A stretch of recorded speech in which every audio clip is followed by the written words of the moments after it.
I want to welcome Dr. Heather Kline Schaffer of Stress Management Center at Fernview, located halfway between Atlanta and Charlotte, North Carolina, to my show.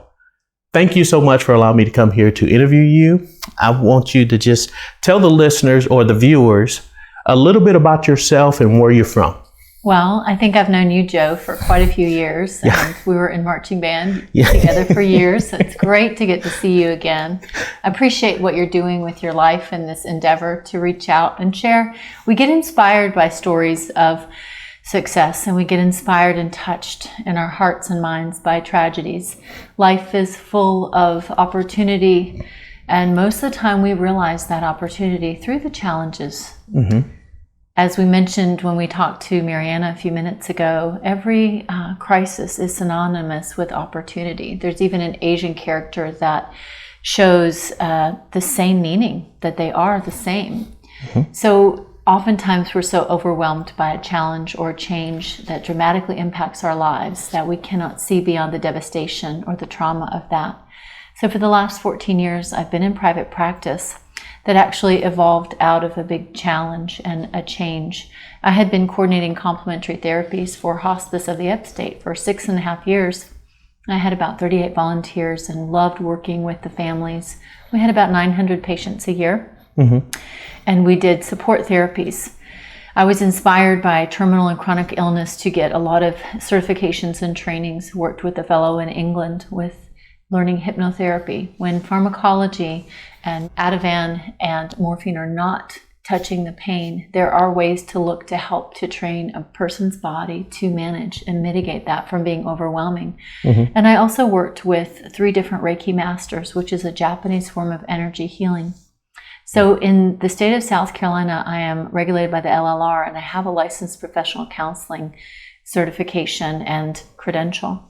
Mm-hmm. But I went beyond that and worked with a doctorate program based out of Hawaii, to where I learned different techniques to apply. So talk therapy, psychotherapy is tremendous. People reach out and they say 90% of the time when we have a challenge, if we get objectivity and we get trained input from a counselor, we can learn to navigate and see that from a clearer perspective and gain awareness. And so we can move through life changes on our own, trying to pull ourselves up by our bootstraps, or we can look at what's happening in our lives by reaching out to someone. Here at the center now, we have 11 practitioners. Mm-hmm. Everyone is here. We have culled through and vetted. They are credentialed. They are here to serve with love in their hearts. Mm-hmm. So during the COVID crisis, there's been a huge need for telehealth and in-person support of people moving through increased anxiety, depression, trauma. So there are many skill sets that we have with the individual counselors here, but each of us do our specific area that we're trained in. And then we work with individuals, couples, families, small groups, business groups to help people embrace conflict, right, to learn how to work through individual conflict as well as interpersonal conflict with others so that we can grow, so that we can be better functioning in our lives. Right. So one of the most important things is to look back thousands of years and to look at how we breathe. So I work from that standpoint of evaluating an individual and how they come in and talk with me, and look at their breath work. Mm-hmm. Look at how they're breathing, how they're nourishing their bodies, not just with protein several times a day, hydration, but also their thoughts, how they're reflecting, how they're moving through that. Exercise is vital. Good quality of sleep. Self-care, taking time to do what helps you balance, whether it's yoga, Tai Chi, a cup of tea, a walk in the forest, connecting with a friend. Learning what works for you as an individual helps, and right, then service to others, which right, is what you're doing with this program and sharing these stories of success. You should be so proud. Thank you so much. I really appreciate that. Yeah. I really, really appreciate that. Absolutely. And you've given a lot of great information on your journey to where you are now. But I'm curious to, when we were in high school, yeah, I didn't necessarily see you going this path. I didn't either. It evolved. It's one of those things. I think I always wanted to be a marine biologist. I spent the summer in Australia when I was 15 with my favorite uncle Wes Stickney, mm-hmm, and cousin Danny and a lot of other young people from Seattle, Washington. Absolutely love outside. That restores my soul. So when I'm out on a mountain bike or hiking in the woods or sitting in a waterfall, I feel so replenished. It restores my spirit. I love the sunshine, the water, the rain. I love sunny days and cloudy days. So that taking care of animals, taking care of nature always had my calling. However, I realized that art and expressing myself and connecting with people was important. From the time I was 12 years old, I went up to Presbyterian camp in the DuPont Forest of North Carolina. I loved it. I taught sailing and swimming. We went hiking, and it really spoke to my soul. So I planned that area and working with out of doors and people and connecting, looking at what would be viable. As I went on to college and I looked at academics, I really enjoyed, again, the sciences, and I enjoyed the arts. Right. So studying studio art and going to art school at École des Beaux-Arts in Aix-en-Provence, France, was a wonderful experience. But again, it was the culture. So one of my first jobs was as a muralist and working in hospitals and public schools. Again, I was inspired. My spirit was ignited by connecting with people, dealing with pain. So in essence, we can use laughter. We can use a story to redirect our attentional focus away from physical or emotional pain. So that spoke to me a lot. And so I did a lot with people in the arts to connect. We did some programs up with Levine Children's Hospital. I worked in the public schools. I worked in the hospital systems to help people connect through the arts with their spirit, with their healing journey. So as a little girl, I had worked and volunteered some. My mother had helped start the hospice over here in Anderson, and I wanted to help support that. So I'd had a very close, dear person die suddenly, and I went to volunteer to embrace that grief and volunteered to paint feeling masks with the children of hospice family members. Loved that experience. Wow. I went to give a thank you note to a woman, Nancy Boyle, the CEO at the hospice, and I shared pictures with her. She talked to me for 4 hours that day, and we decided that we would start doing this with the hospice patients and families to help them to share their stories, their living stories, and to help them connect with their memories and embrace the end of their lives. So it was a really special journey. I'd been working as a professional artist and working in the healing arts realm. So I worked there and I loved that work. Right. But as life unveils and evolves, I had an opportunity with a therapist with a cardiac issue who suddenly could not work with her clients. Right. So I responded to that call. And then a month later, Dr. Martin was very ill and we couldn't afford the building we were in to rent. So we went out on a Sunday afternoon, Dr. Harry Diamond and myself, and we came out to a location where there was no key in a lockbox, and we were disappointed. We couldn't get in to see this old house. We thought we'd refurbish it and have a counseling center and a gallery and art center. But then our real estate agent, Catherine Hamby, a dear friend of mine, said, let's go out and look at this house. I think they're about to foreclose on their second mortgage, and we would be a great relaxation, yoga, meditation, counseling center for stress management. We came out here, and this felt right. So about 2 months later, we had purchased the building. Right. We moved out here, and it's evolved over the years. We've had different clinicians come and go that had to move with their husbands because of tenure tracks at university or families moving across the country. But now we have a good core group of individuals with intention to serve. We have a fantastic staff of 5 people that run the office. We have grown 70%. Wow. In the number of people that we have seen and that we serve. Wow. So the COVID crisis ensued, and it was incredible. People were devastated, overwhelmed at first, and now with us shifting, we can do telehealth and in person. So it makes it very accessible. Absolutely. A person can be in their office, they can shut their door, and they can have their support for what's going on. If they've lost a loved one or they're moving through a life transition, a divorce, bereavement, difficulties with conflict at the office. Right. We're about empowering people to learn how to embrace a better life. And again, I go back to that. It is through a critical turning point, something being overwhelming. Dr. John Barnett is a marriage and family therapist with us here now. And he started Community Bible Church, I think 30 years ago in Powdersville. And he is now serving. And he often says, it is through our broken lives that we heal, that we come to full manifestation, fruition of how we can serve and how we can have the most beautiful life. Right. It doesn't matter if you're 12 or 25 or 50 or 72, your life is going to be moving through transition. But oftentimes during those points, we shift into an altered state of sadness, and then that biochemistry shifts. So it's important to reach out. Some people are a little bit nervous. Does it mean I'm crazy? Well, no. If you're in pain, physical or emotional pain, there are techniques that can help you. Right. And so that's what we do. And I feel so grateful for this work. Right. I feel so grateful for how we've been able to build a yoga studio down here where every day at 12:15 I practice yoga, but I lead a class. Yeah. So I lead it to people in person. Right. And there's a 72-year-old who has done an interview on our website. She doesn't take anxiety medication because she practices yoga. Wow. When you do that on a regular basis, there's thousands of research studies and thousands of years of understanding that acknowledge. Dr. Bessel van der Kolk, I trained with in his trauma certification training. He's known around the world. He wrote a book called The Body Keeps the Score. So we've recognized how stress impacts us phenomenally. It can be devastating.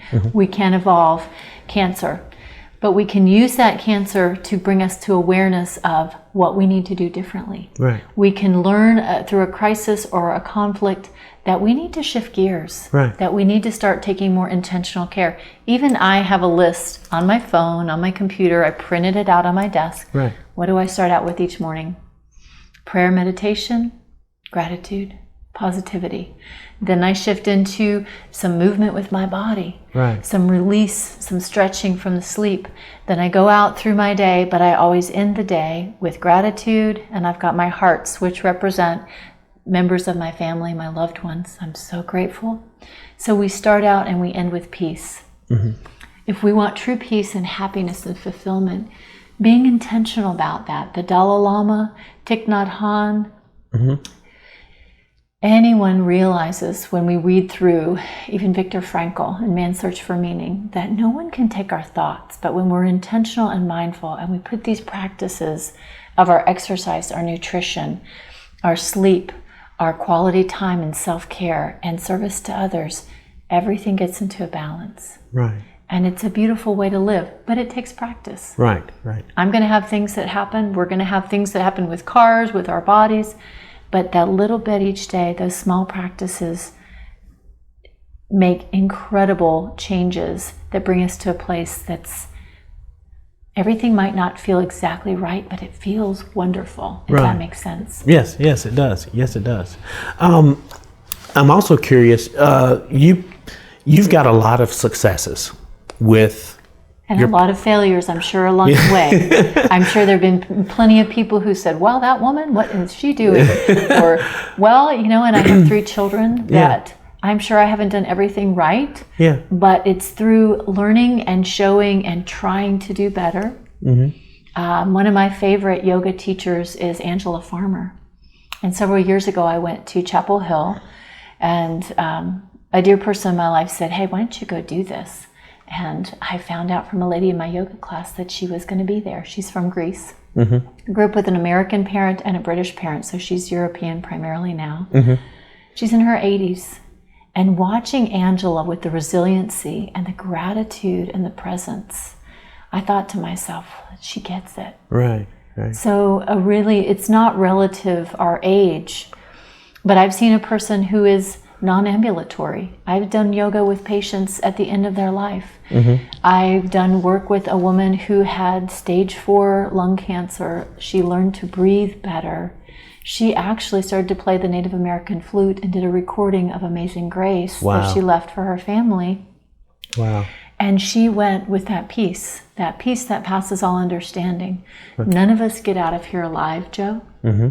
And so for me to have an impact on someone like Mariana, or I have a counselor in Jackson Hole, Wyoming, that was an intern of mine, and they're all over the nation now, and I have patients all over the world that we can serve and connect with, because we need that. We need to connect with, through our hearts and our minds, and through our body and our breath. We did a podcast series, especially for people who are heightened in their anxiety. It's called The Body and the Breath. There are about 10-minute short meditations that help you to realize to breathe in and then slowly exhale. But if you notice I'm breathing in through the nose, that triggers the mind, the biochemistry to release relaxation hormones. Mm-hmm.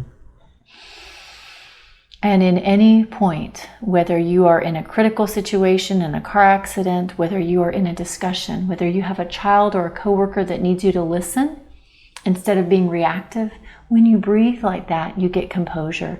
You oxygenate your mind, mm-hmm. and you become more of a functioning being. Right. So it really deepens your perspective. Some people call that mindfulness. Mm-hmm.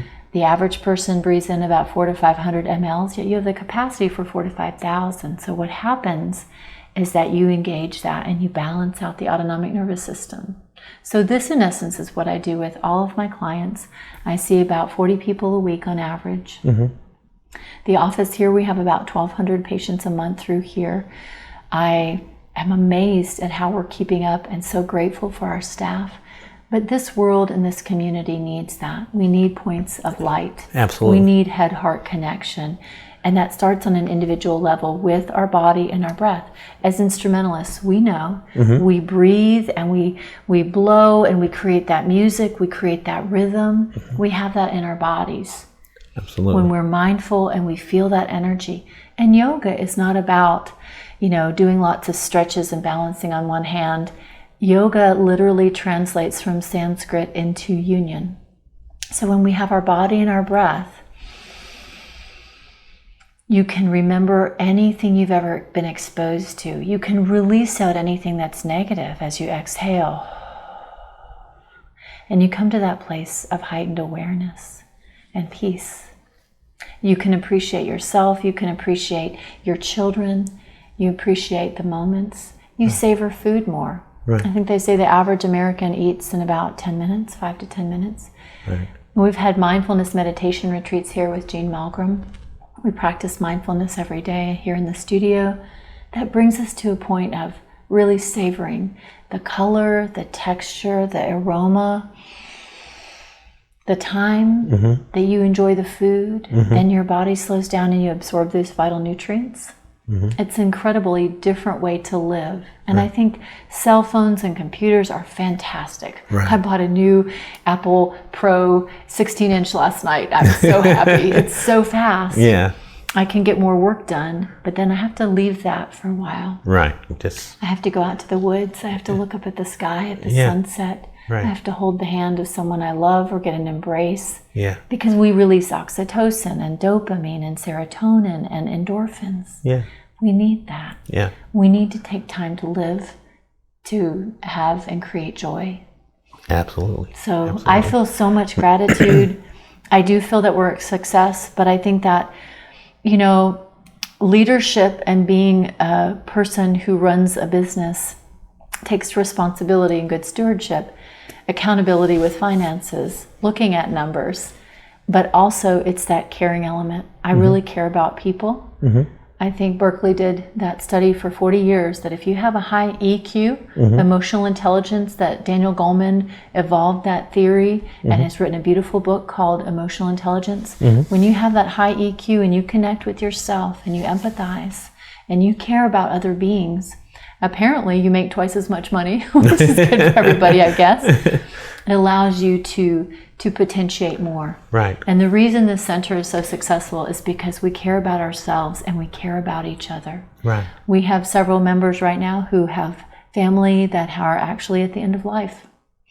And we care, we mm-hmm. listen, mm-hmm. we connect, we appreciate each other, and we all have integrity in our individual work and with our interpersonal relations within the office and then within the community. Absolutely. So it's a privilege to get to serve clients every day. It's a challenge to run the office and to deal with the grounds and the necessities, but we have a good team, and so that's why I think it's so successful. Absolutely. Not that we're not going to have challenges or need a new HVAC unit, or it's going to get really hot and we have to look at how to manage and orient the airflow. those things are going to happen. Absolutely. But when we do it with a community that is about servitude and integrity and caring, loving presence, I think that's what we're doing here. Absolutely. Absolutely.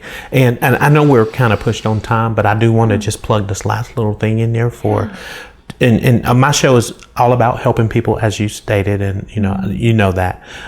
So for someone that wants to maybe follow in your footsteps, what would you recommend they do to get into this type of business or this type of career? What they would have to focus on going to college, or even coming out of high school, what they need to go to this college? Can you hit on that and just help someone through that? Or if they're trying to make a decision, career decision or something, can you touch on that?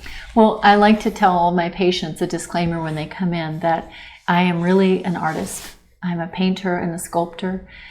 I do a lot of ceramic work. I've been doing more in the last year because it helps me to get into the state of flow, and that helps me equilibrate and balance.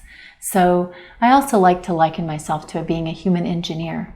My mom said from the time I was a little girl, I would dump out my wooden puzzles in California and I would do them for 4 hours. I would do them and I would take them apart, and apparently I had 12. And I loved that challenge. Right. But when you take good care of yourself, you can embrace the challenges. You can use your ingenuity, creativity, playing music, writing, composing music, drawing, painting, moving your body, riding a bicycle, being an inventor, being an entrepreneur, being a person that engages their brain with ingenuity.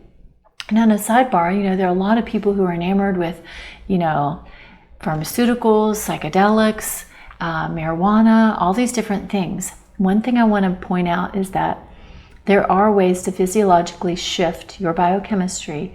Once you've experienced something that is good, you can recapitulate that in your body. You can go to that memory, so you don't always have to consume that. But your mind, when you oxygenate and relax and balance, you can create a beautiful biochemical state, but it takes effort every day. So for an individual looking at any aspect or avenue in life or career, learn to balance your life. Learn that you need play, that you need nutrition, that you need self-care, exercise. Our bodies are made to move. We feel better. When we breathe, we are filtering out constantly tension. When we stretch and we move our bodies, we're filtering that out. It feels wonderful.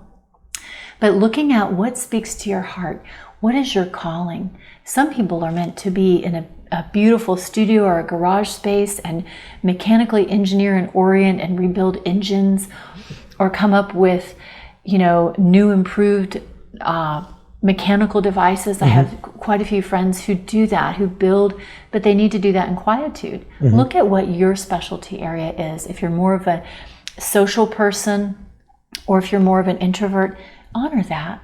Honor what speaks to your heart, what brings joy. And when it doesn't feel like work, like I don't feel like this is work, this is joy. To come in and hear these stories of pain. It's funny, people come to me with all of their problems, but I think it is strategic and enjoyable to help them navigate and help them to learn to percolate, to use their mind, to employ their own ingenuity. So for a person that wants to embrace challenges and is a problem solver, I'd say this is a great career, because there's problems every day. And also learning how to maintain composure. In this field of healthcare and serving patients, we can have burnout. We can have secondary post-traumatic stress or compassion fatigue. So me leading yoga every day helps me as much as it helps other people. Patients can access that on the artoflivingwell.online, and for $15 a month, they can access all of these opportunities in their own living room or in their own office. But in your own life, in your own pursuits, find what makes your heart sing, what makes your heart smile. Absolutely. So if you like to ride bicycles, do that to balance out and get your endorphins and exercise along with your work, in a building all day. Do that, find that balance, and pursue where your heart is drawn. Absolutely. So that it doesn't feel like work. And if you love sharing stories of success like you're doing, this is impassioned, you're traveling and available to do this for people, that helps elevate the world consciousness. That helps us to realize anyone can be a success in small ways. It's not by doing great things, but it's by doing little things each day that build up. It's connecting with yourself and connecting with other people. Absolutely. From my perspective. Absolutely. Absolutely. This is the challenging journey that I'm on. I think I work a lot of hours, but I also balance it with yoga. I do cardio, I run, I ride bikes. Yeah. I spend some time in my studio, I garden, I connect with people that I love daily. Yeah. Yeah. Then I get my balance, and then I go back at it the next day. Absolutely. Absolutely. Yeah. And to kind of wrap up, I just want, for the viewers, they want to get in contact with you. Sure, they can contact the center here at Fernview centerforwellbeing.com. We are on the website.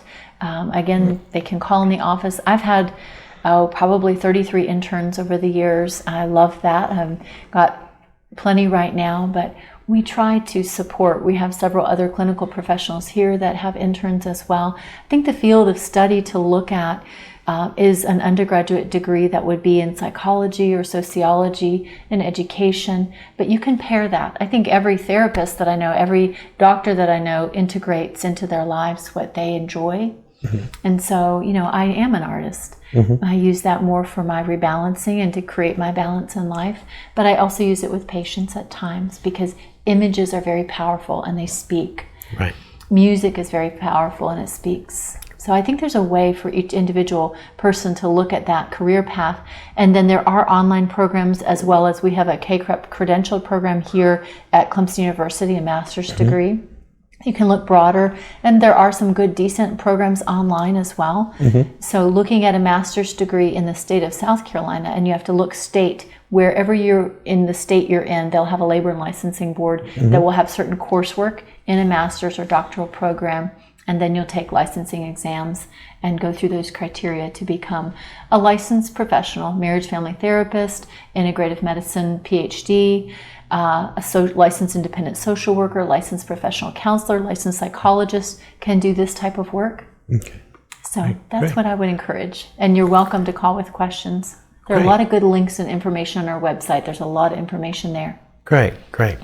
Well, again, Heather, I probably went over a little bit of my time with you, and I know you got to be somewhere in a little bit, but I want to just, again, thank you so much. And all the information that you covered, a lot of the questions you had already answered in your speech that I was going to answer. So I really appreciate you giving that information. I know your words are going to definitely help someone, just like you do every day here at work. I love it. So thank you. Thank you so much for allowing me to come here. Thank you for what you do in connecting up with all of us and helping people get inspired. And you never know who you're going to see years later.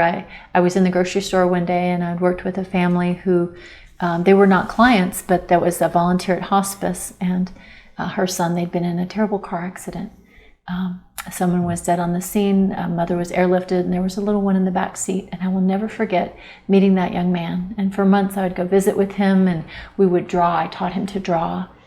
He's an amazing artist. And a few years ago I was in the grocery store, and he walked right up to me, this huge guy, put his arms right around me. And it was him. I was like, As human beings, we're meant to connect. We're meant to care about each other. And I think that connecting with ourselves and connecting with others is one of the most healing forms. And I'll close with, several years ago there was a public letter that they said was maybe a hoax, but I don't think that even matters. It's irrelevant. But it was supposedly a letter that Einstein wrote to his daughter about the most powerful force in the universe, and that is love.